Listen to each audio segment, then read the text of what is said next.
Vamos ler mais uma vez na carta do apóstolo Paulo aos Efésios.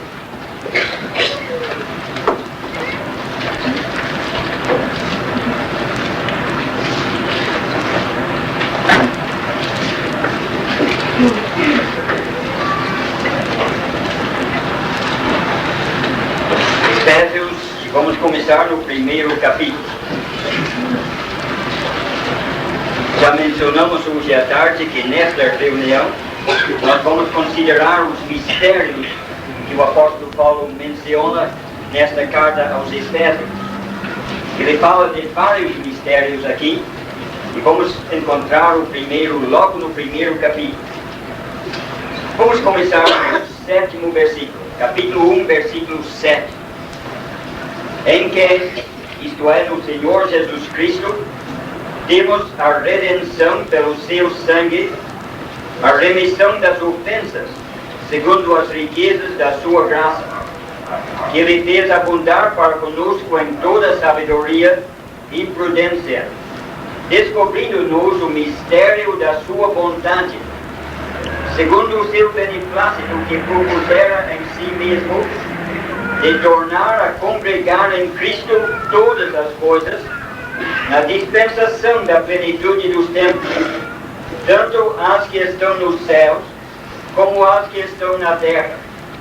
Nele digo, em quem também fomos feitos herança, havendo sido predestinados, conforme o propósito daquele que faz todas as coisas, segundo o conselho da sua vontade, com o fim de sermos para o louvor da sua glória, nós, os que primeiro esperamos em Cristo. Veja outra vez no versículo 9, o mistério da sua vontade. Agora no terceiro capítulo, capítulo 3, a partir do versículo 1.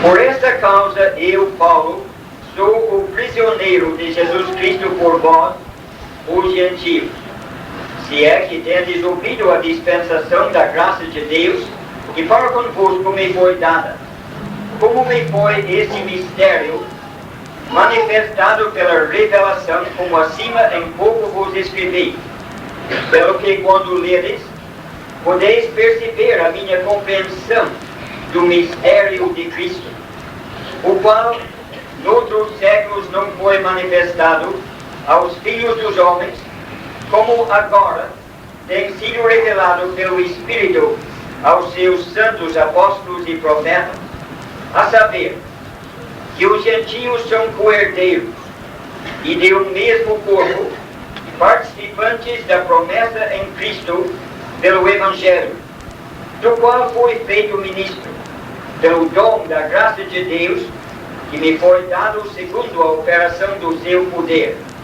A mim, o mínimo de todos os santos, me foi dada esta graça de anunciar entre os gentios, por meio do Evangelho, as riquezas incompreensíveis de Cristo, e demonstrar a todos qual seja a dispensação do mistério, que desde os séculos esteve oculto em Deus, que tudo criou.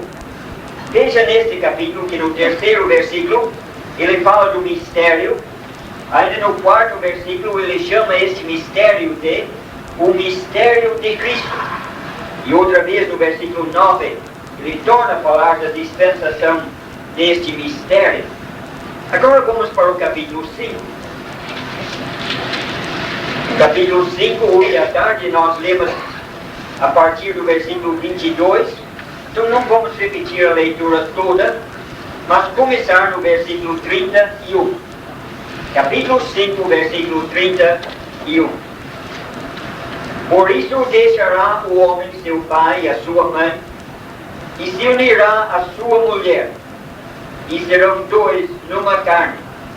Grande é este mistério, digo-o, porém, a respeito de Cristo e da igreja. Grande é este mistério, digo-o, porém, a respeito de Cristo e da igreja. Finalmente, no capítulo 6. Capítulo 6.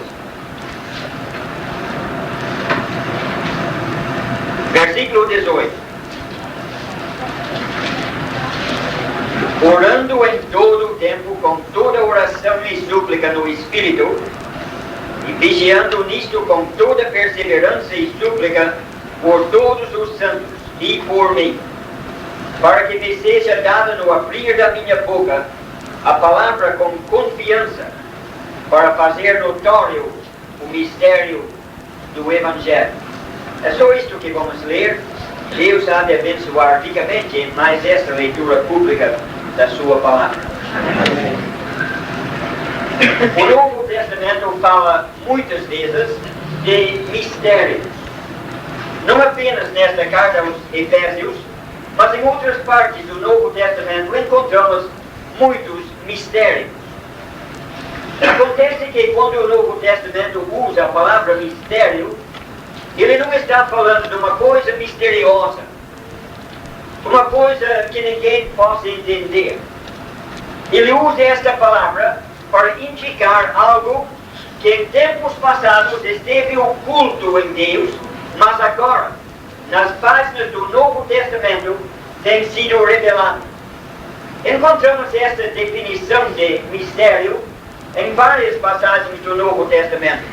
Por exemplo, em Romanos capítulo 16, quase nos últimos versículos daquela carta, versículos 26, 27, ele está falando de um mistério. E ele diz que este mistério esteve oculto em tempos passados, desde os tempos eternos, esteve oculto, mas agora tem sido revelado nas Escrituras. Este versículo então apresenta uma definição da palavra mistério no sentido bíblico. Algo que desde os tempos eternos ficou oculto, escondido em Deus. Mas agora, nas páginas do Novo Testamento, tem sido revelado para que nós possamos entender. Vemos esta definição confirmada nos versículos que lemos hoje no 3º capítulo. Lembra no capítulo 3, quando ele falou do mistério de Cristo? Ele disse o qual esse mistério em outros séculos não foi revelado, não foi conhecido, esteve oculto, mas agora tem sido revelado através dos seus santos apóstolos e profetas. E mais embaixo no mesmo capítulo ele torna a confirmar: este mistério esteve oculto em Deus. Então, quando nós começamos a estudar estes mistérios, não vamos encontrar coisas misteriosas para nos assustar, mas vamos encontrar, sim, verdades preciosíssimas que nos tempos passados não eram conhecidas, que Abraão e Moisés e Daniel nunca tiveram o privilégio de conhecer.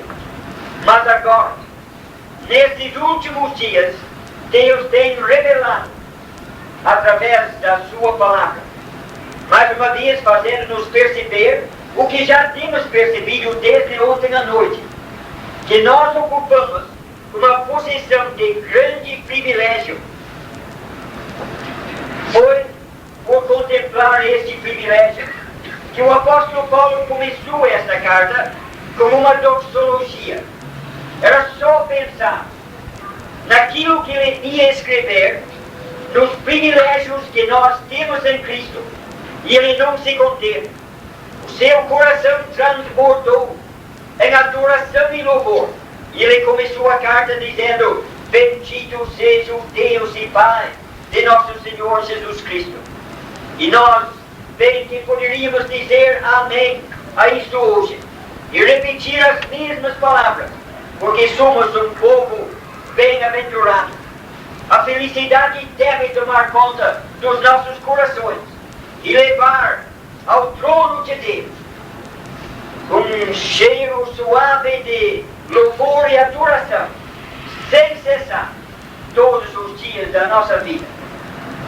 Quando olhamos mais de perto nesses mistérios, vemos que o capítulo 1 fala do mistério da sua vontade. Isto é no versículo 9. O mistério da sua vontade. Quando chegamos no capítulo 3, como já mencionamos, o versículo 4 fala do mistério de Cristo.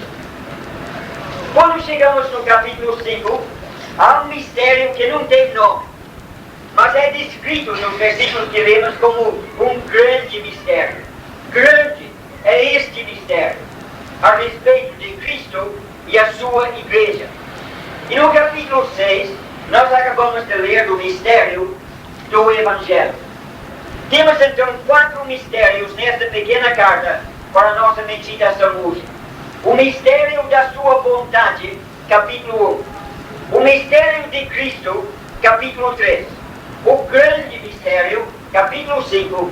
E o mistério do Evangelho, capítulo 6. O mistério da sua vontade. Ele diz, logo no começo da carta, que Deus nos abençoou com todas as bênçãos espirituais nos lugares celestiais em Cristo. Consideramos isto ontem. Mas entre essas bênçãos espirituais, temos esta. Ele descobriu-nos o mistério da sua vontade. Uma das bênçãos que Ele tem dado a cada um de nós é esta revelação do mistério da sua vontade. E qual é este mistério? Ele mesmo explica. Não temos de procurar, pesquisar, investigar muito para descobrir. Ele mesmo diz que este mistério da sua vontade é que na plenitude dos séculos Ele vai tornar a congregar todas as coisas em Cristo.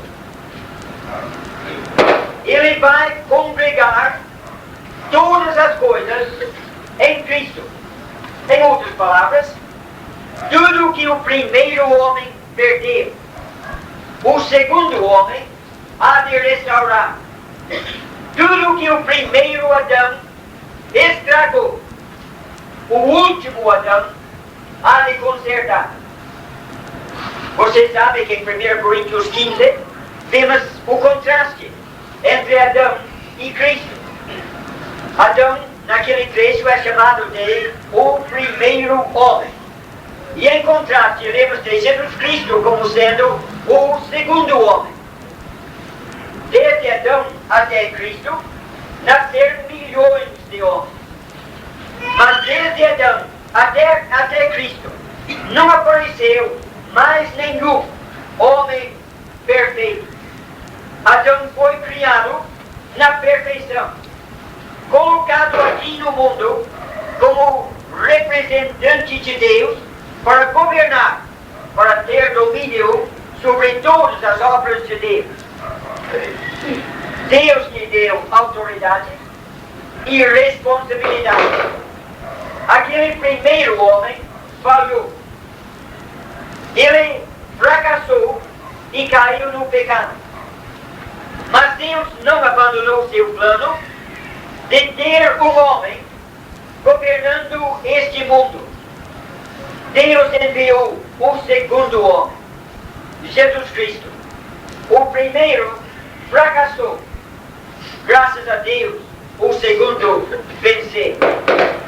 Aquele primeiro Adão era o primeiro líder, cabeça da raça humana.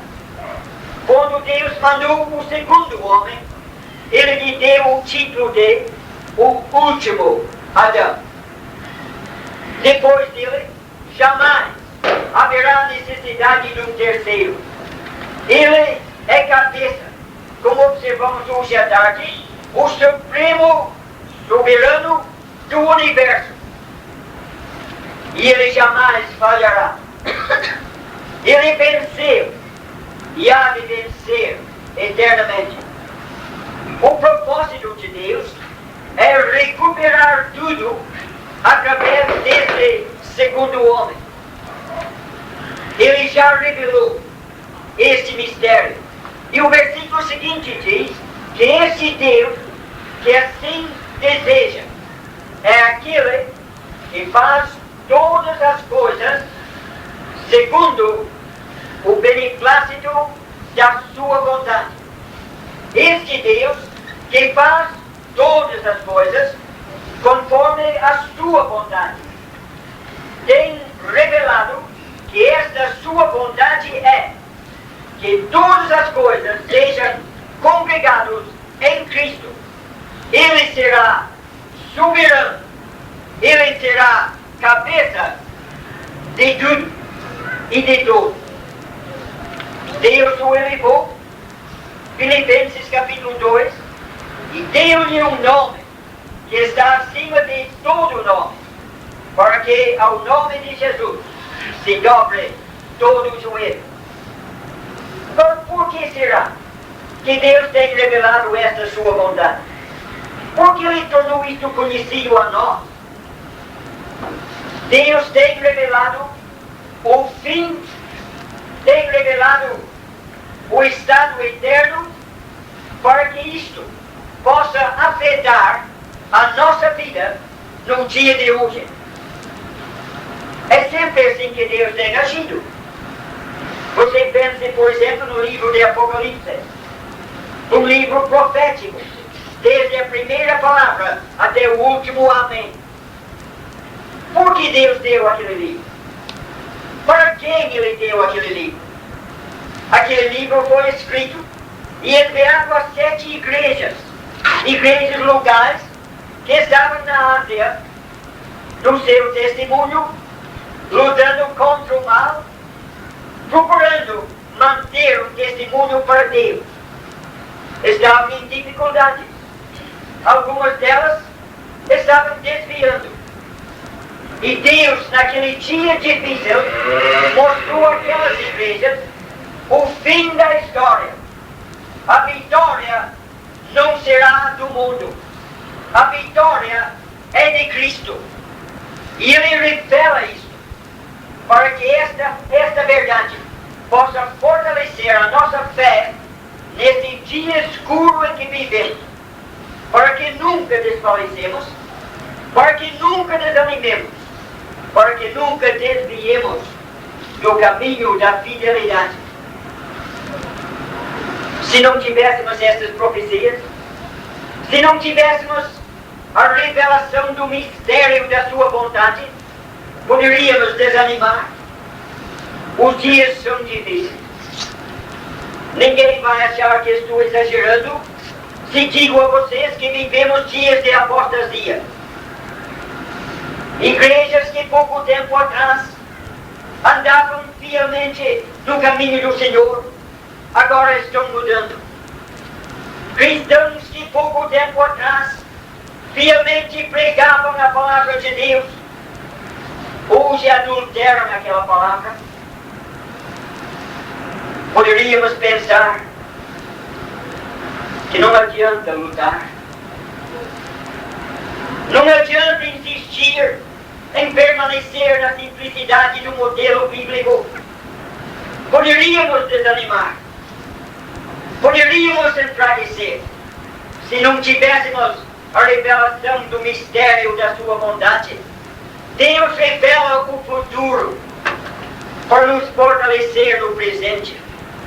E eu espero que esta revelação do mistério da vontade do Senhor vai mostrar para vocês e convencer cada um desse fato. Apesar das aparentes vitórias do inimigo, Deus ainda no trono está. Jamais abdicou. Continuará. O cetro está na sua mão. E no momento certo, na plenitude dos séculos, congregará tudo em Cristo. E graças a Deus, nós, em Cristo, participaremos daquela glória, daquela vitória. Irmãos, diante deste mistério, cabe-nos permanecer fiéis até o fim. Capítulo 3, ele apresenta mais um mistério, o mistério de Cristo. Ele fala 3 vezes neste capítulo deste mistério, e até ele ajuda explicando o que é o mistério de Cristo. Ele diz que este mistério é que gentios agora são coerdeiros com os judeus, participantes da mesma herança, da mesma promessa, membros do mesmo corpo. Ele diz ainda nesse terceiro capítulo que ele já tinha falado a respeito disso no capítulo anterior. E se você lê o capítulo 2, a partir do versículo 11 até o fim, você vai ver como ele vai revelando esse mistério. Ele diz que de ambos os povos, judeus e gentios, ele formou um só corpo. Na sua carne, Jesus Cristo desfez a inimizade, aquela lei de mandamentos, derrubando a parede de separação que estava no meio, fazendo dos dois um novo homem. Este novo homem é a igreja. As pessoas que compõem esta igreja, este novo homem, antes da sua conversão, eram judeus ou gentios, mas agora não são mais judeus, não são mais gentios, mas em Cristo formam um só corpo. Lembra como o apóstolo Paulo descreveu a situação em Corinto? Ele disse em Corinto, eles deveriam tomar cuidado. Este é o mistério de Cristo. Ele pegou alguns que eram judeus e agora não são mais judeus. Outros que eram gentios não são mais gentios, mas agora um novo homem. Porque a igreja não é a continuação do velho judaísmo. Não é um remendo novo do pano velho do judaísmo, conforme Mateus capítulo 9. É uma coisa completamente nova. E nessa igreja somos um em Cristo. Meus irmãos, eu sei que todos aqui sabem disso. Mas seria bom se nós pudéssemos viver isso. E na igreja local, em cada igreja local representada aqui,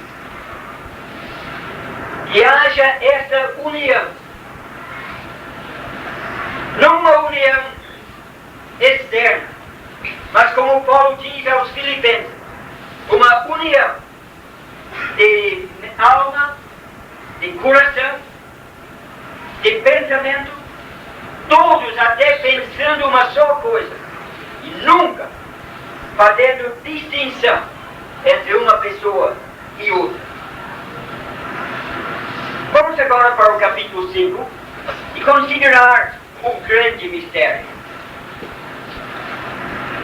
Se o mistério de Cristo é a união entre todos os membros do corpo, uma união tão íntima, tão profunda, que eles fazem um só corpo e todas as distinções desaparecem, esse grande mistério é realmente grande.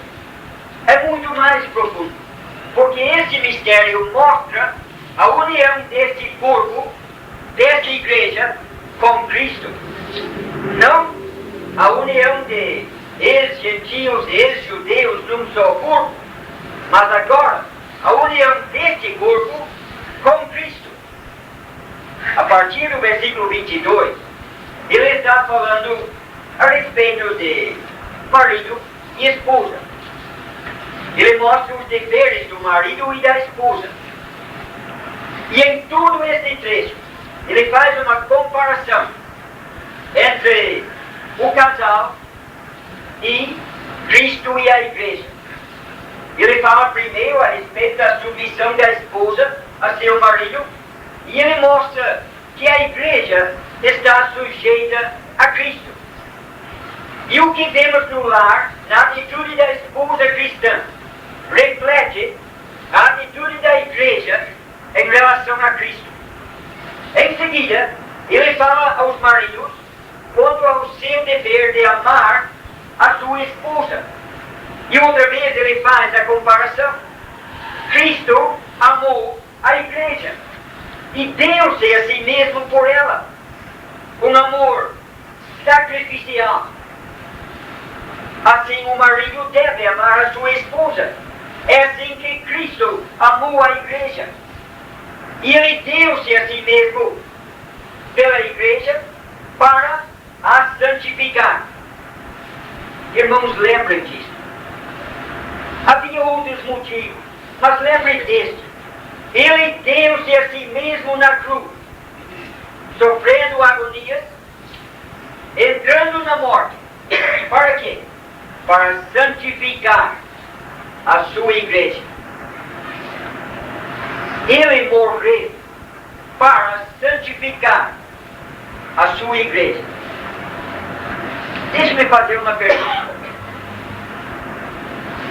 Você, meu irmão, minha irmã, pela sua vida, você vai tentar frustrar a vontade e o propósito que levou o Senhor até a cruz? Se a sua vida não for uma vida santa, como é que fica diante desta afirmação que Jesus Cristo morreu para santificar a sua igreja, e você resiste isso em recusar viver uma vida santa?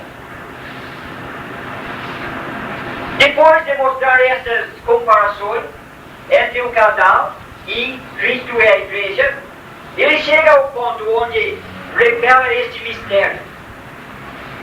Um homem, marido, ele tem o dever de sustentar e alimentar e cuidar da sua esposa como o seu próprio corpo.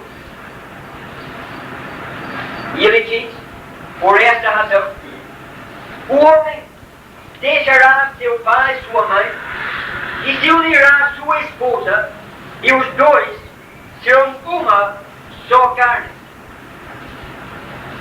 Grande é este mistério.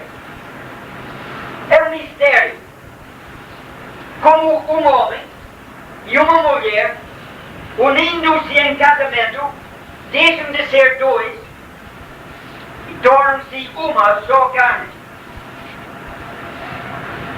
Faz muito tempo que eu deixei de frequentar a escola, mas naqueles anos remotos eu aprendi que 1 mais 1 igual a 2. Agora vejo na Bíblia esse mistério. 1 mais 1 igual a 1. Mas não é um mistério que se limita apenas ao casamento. Depois de dizer que o homem deixa seu pai e sua mãe e se une à sua esposa, formando uma só carne, ele diz, grande é este mistério. Digo-o, porém, com respeito a Cristo e a sua igreja. Eu não sei o que você sente diante dessas palavras, mas quando eu leio isso, o meu coração se enche de adoração e um sentimento de reverência, o quase temor, de pensar no que está implícito nessas palavras. Os dois são uma só carne. Grande é este mistério, digo-o, porém, com respeito a Cristo e a sua igreja. Cristo e a sua igreja são um. Pense nisso. É uma coisa tão sublime, tão profunda, tão sagrada, que eu receio tentar explicar. Mas a beleza dessas palavras da Bíblia, que mostram uma união entre nós e o eterno Cristo, uma união tão íntima, que ele diz no trecho que lemos, somos membros do seu corpo. Deixe-me citar algumas passagens bíblicas para você perceber isso. Em Atos capítulo 9, Saulo de Tarso, inimigo, ia para Damasco para prender os cristãos. Era um perseguidor. Levava consigo cartas de autoridade para que, chegando em Damasco, teria autoridade para judiar de cada cristão que encontrasse. Vocês sabem o que aconteceu. Era meio-dia, perto de de Damasco, viu-se uma voz do céu. Era o Senhor, o eterno Jeová. Ele disse: Saulo, Saulo, por que persegues o meu povo? Não, não foi isso. Não foi isso que ele disse. Ele disse: Saulo, Saulo, por que me persegues?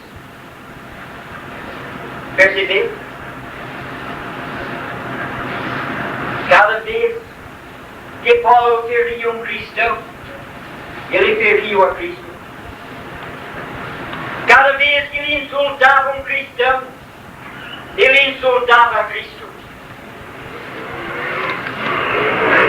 Cada vez que um cristão sentiu a dor daquelas pedras, lá no céu Cristo sentiu uma união tão íntima, tão profunda.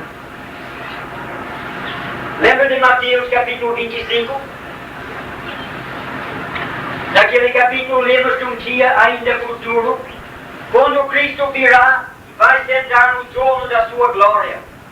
Naquele dia, Ele vai julgar as nações, os vivos, vai separar as ovelhas dos cabritos.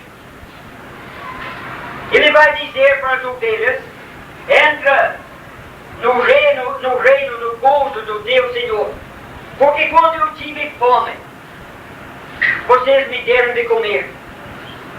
Quando eu tinha sede, vocês me deram de beber. Quando eu tinha qualquer necessidade, vocês supriram a necessidade. E lembra como eles vão dizer: mas Senhor, quando é que nós fizemos isto? Quando que damos de comer para o Senhor? Lembra daquela resposta? Mostrando os seus pequeninos irmãos, aqueles fiéis que sofreram na tribulação. Ele vai dizer: olha, quando vocês fizeram para um desses meus pequeninos irmãos, a mim fizeram. Depois, falando para os cabritos, ele disse: vocês não me deram de comer, vocês não me deram de beber, não me visitaram na prisão. E outra vez eles perguntam: mas Senhor, quando é que recusamos te ajudar? E ele vai dizer: quando vocês não fizeram para um desses meus pequeninos irmãos, a mim não fizeram. É gostoso pensar nessa união tão íntima. Enche o coração de agradecimento, de louvor, sim. Mas veja um outro aspecto. Meu irmão, lembra, a próxima vez que você fala mal do seu irmão, você está falando mal de Cristo. Minha irmã, se você machucar a sua irmã em Cristo, você está machucando a Cristo. Grande é este mistério. Grande é este mistério. Digo-o, porém, com respeito a Cristo e à Igreja. Diante deste mistério, que nós aprendemos a amar, ajudar, defender cada um dos nossos irmãos e das nossas irmãs. Que nós aprendemos a suportar-nos uns aos outros, por amor de Cristo. Finalmente, o mistério do Evangelho, no capítulo 6. Não temos tempo para muitos detalhes, mas Paulo, nesse final da carta, estava orando e pedindo que orassem por ele, para que ele pudesse, no abrir da sua boca, fazer notório o mistério do Evangelho. Ele diz no versículo seguinte que por esse mistério ele estava em algemas, estava na prisão.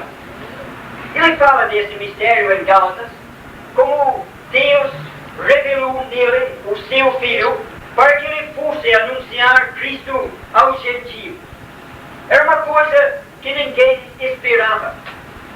Antes, o mesmo Evangelho se pregava, porque desde o começo, até o dia de hoje e até o final deste mundo, o caminho de salvação jamais mudou e jamais mudará. A salvação sempre foi e sempre será pela fé no Salvador. Com uma pequena diferença. Em séculos passados, antes da morte de Cristo, eles foram salvos pela fé no Salvador que havia de vir. Hoje, e durante a tribulação, e durante o milênio, pecadores serão salvos pela fé no Salvador que já veio. Mas a salvação sempre foi e sempre será unicamente pela fé. Nunca foi pelas obras da lei, nunca será pela perseverança ou fidelidade, mas sempre pela fé em Cristo.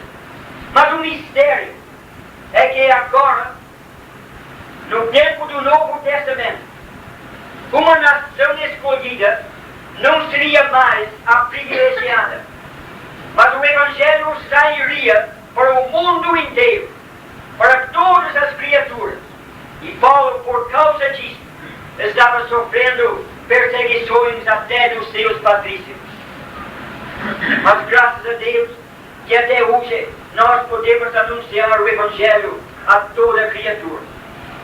Mas infelizmente, apesar do privilégio de podermos abrir a nossa boca e anunciar com ousadia o caminho de salvação, quantas vezes nos calamos? O Senhor disse aos seus discípulos: idem por todo o mundo, pregai o Evangelho a toda a criatura. Foi uma ordem. Eles cumpriram a ordem, pregaram o Evangelho para toda a criatura, cumpriram a sua tarefa. A mesma ordem é para nós. Para nós hoje é muito mais fácil do que para eles naquele tempo. Para começar, somos muito mais do que eles eram. Temos mais facilidades. Mas, irmãos, a verdade é esta, que não temos cumprido a nossa tarefa. A vasta maioria dos homens no mundo de hoje estão nas trevas. Não conhecem o Evangelho. Eu digo mais, e talvez você vai discordar. A maioria das pessoas do estado de São Paulo não conhecem o Evangelho verdadeiro. Eu vou tomar um minuto para contar um caso para você que me surpreendeu alguns anos atrás. Visitando de casa em casa, pertinho de um salão como este, onde o Evangelho havia sido pregado durante anos e anos e anos, todo domingo. Conversei com uma senhora que recusou o convite de vir assistir à reunião. Numa segunda visita, ela mudou de ideia e aceitou o convite e veio. Depois de assistir alguns dias, naquelas reuniões, ela me disse na sua casa: olha, toda a minha vida eu tenho sido membro de uma igreja evangélica. E esta semana, pela primeira vez na minha vida, compreendi que eu preciso ser salvo e que só posso ser salvo pela fé em Cristo. Há pessoas morando pertinho das nossas casas que pensam que têm algum conhecimento e na realidade não sabem que os seus esforços para ganhar a vida eterna são inúteis, que só podem ser salvos pela fé em Cristo. Irmãos, que nós, como povos, possamos no abrir da nossa boca fazer notório o mistério do Evangelho, para que almas preciosas sejam libertas da escravidão do pecado, salvos antes que seja tarde demais. Esses 4 mistérios, então, trazem para nós uma variedade de lições. O mistério da sua bondade, que a vitória final é garantida, tudo será congregado em Cristo e nós somos membros do seu corpo.